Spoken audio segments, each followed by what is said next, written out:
زندہ ہوگا؟ سمجھانا کیا چاہتے ہیں کہ دیکھ جب تک میری بغاوت کا پیریڈ تھا یہ مردہ پڑا تھا، جہاں سے میری محبت شروع ہو گئی یہ زندہ ہو گیا۔ نہ دولت کا نام زندگی، نہ ثروت کا نام زندگی، زندگی اور موت دو چیزوں کا نام ہے۔ علی کی محبت کا نام ہے زندگی۔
زندگی اور موت کی علامت طاقت کو سمیٹ کے رکھنا ہے۔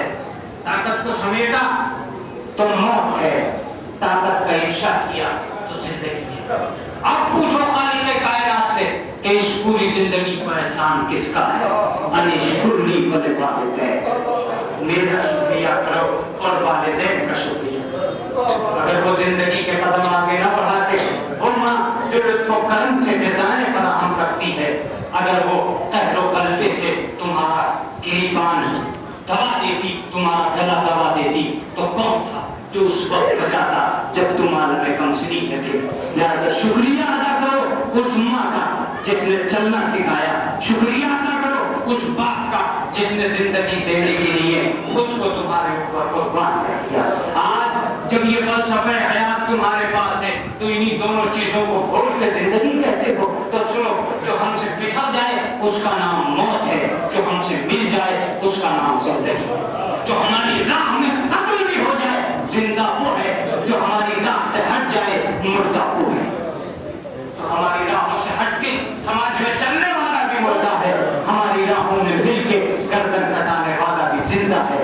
یہ مثال اس لیے قائم کی جاتی ہے کہ موت اور زندگی کوئی شے نہیں ہے، صرف ایک وابستہ بندگی ہے، ایک رابطہ بندگی ہے جسے موت اور حیات کا نام دیا جاتا ہے۔ اگر رابطہ بہتر ہے تو وہ زندگی زندگی ہے، اگر رابطہ بہتر نہیں ہے تو وہ زندگی کی موت کا پیمانہ ہے۔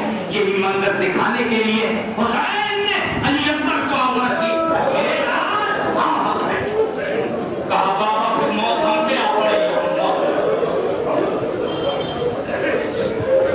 کیا ہے موت، کیا ہے زندگی؟ اگر اسے دیکھنا چاہتے ہو تو زہیر کے اس جملے پر نظر کرو کہ زہیر کہتے ہیں کہ اگر 70 مرتبہ قتل کر دیا جاؤں اور 70 مرتبہ پھر زندگی ملے تو مولا جی یہ چاہے گا کہ تیرے ہی قدموں پہ ہے۔ زہیر کوئی بھی مرتا ایک دفعہ ہے، 70 دفعہ نہیں مرتا۔ کہا اگر حسین کا ساتھ ہو تو 70 مرتبہ بھی جینے کے امکان ہے۔ اس لیے یہ جملہ کہہ رہا ہوں، ورنہ جملہ کہنے کی کوئی ضرورت نہیں تھی۔ واہ رے سہیل، تو نے زندگی اور موت کے فلسفے کا اعلان۔ دنیا میں کوئی نہیں ہے، کوئی نہیں ہے کربلا والوں سے زندگی کو مفہوم سمجھانے گا۔ کربلا والوں نے زندگی کا اصلی مفہوم سمجھایا کہ وارث حیات پر نچھاور ہونے کا نام زندگی، وارث حیات پر رک جانے کا نام زندگی ہے۔ آزا کٹتے جاتے تھے، زندگی قریب آتی چلی جاتی تھی۔ اللہ نے اصحاب اہل بیت، اصحاب حسین، جنہوں نے زینب کو یقین دلانے کے کے لیے تلواروں کو گلے پر رکھ کے کہا شہزادی یہ زندگی عزیز نہیں ہے آپ کی ذات پاک عزیز ہے.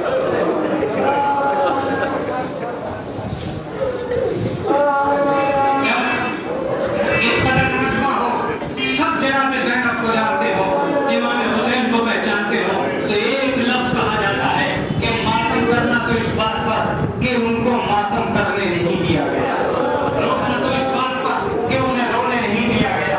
آج ایک چہلم کی مجلس سے اتنے لوگ اس بات کے گواہ ہیں کہ جس کے یہاں موت ہو جاتی ہے تسلیاں دینے کے لیے دور دراز سے آیا جاتا ہے. ارے زینب کو یہی تو شکوہ رہا یہی تو شکوہ رہا پہلے میں کو یہی تو شکوہ رہا کہ ہمارا بھلا گھر مل گیا مگر کوئی پرسہ دینے نہیں کوئی پرسہ دینے نہیں. اللہ اکبر میں آپ حضرات کی اس نظام کو اہل بیت کے حوالے کرتا اور خدا سے دعا کرتا ہوں کہ اس مجلس کا مشتاق ہو. یہ سچا نے کیا کہا تھا کربلا کے بہت کتنے والے قاتل نے کہا کہ آپ میری شادی میں شرکت کریں تو شادی میں سے ایک نے جملہ کہا تھا کہ اب ہم نے خوشیوں میں جانا بند کر دیا. نہ جانے کیا مصلحت تھی میں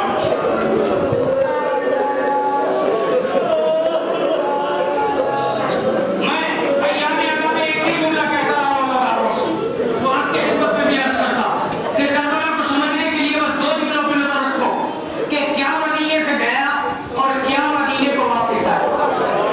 مجلس تمام ہو گئی اب اس جملے کے بعد کسی جملے کی ضرورت نہیں لیکن ان آنے والوں میں بھی ایک بات سوچنا کہ جس کے گھر کے غم بڑھ جاتے ہیں اس کا گھر پہ دل نہیں لگتا.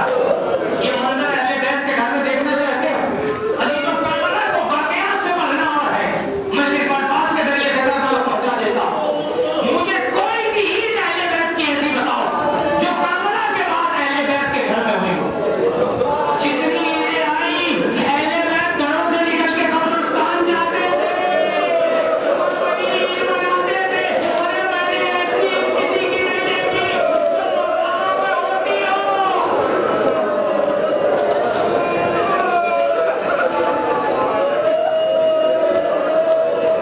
اس لیے کہ گھروں میں عید کی ہوتی ہے جن کے عیدی لینے والے موجود ہو. ارے زینب ایک جملہ کہا کرتی تھی کہ ہمارے بس میں نہیں ہے کہ ہم محلے میں رک بھی سکیں اس لیے کہ جب بچے سچ سچ کے آئیں گے تو وہاں پر اپنے بچے یاد آئیں گے.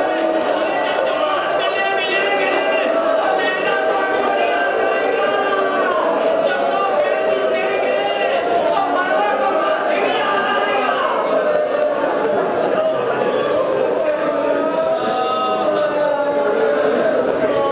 جب خوشیاں آتی ہیں تو جانے والا یاد آتا ہے. میں ایک روایت پڑھ کے آپ کے آنسوؤں کو اہل بیت کے حوالے کر رہا ہوں. بس آپ کی آنکھوں کے ضامن صرف اور صرف اہل بیت ہے. ایک روایت کہ ایک دن عید آئی جناب ام لیلہ جناب حفصہ جناب زینب سب نے یہ طے کیا کہ عید کا ہمارے گھر میں منانا محال ہے لہذا کیوں نہ عید نانا کے روزے کو بنائی جائے. قافلہ تیار ہو گیا آمادہ ہو گیا قافلہ چلنے لگا. اہل بیت جب نکل رہے تھے تو عید کی تیاریاں پورے زور و شور پہ تھی. روایت یہ بتاتی ہے کہ درمیان میں جناب ام لیلہ نے چیخ ماری چیخ مار کے بے ہوش ہو گئے. جناب زینب نے پانی منگایا ہوش میں آیا. کہا بھابی آخر اس قدر چیخ مارنے کی ضرورت کیا تھی. کہا زینب جو میں نے منظر دیکھا ہے وہ تو نے نہیں دیکھا. کہا کہ بھابی کیا منظر دیکھا. کہا میں نے یہ دیکھا کہ دونوں جوان ہیں جو پہلے مل رہے ہیں. ارے مجھے میرا اکبر یاد آ گیا. ارے میرے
Thank you.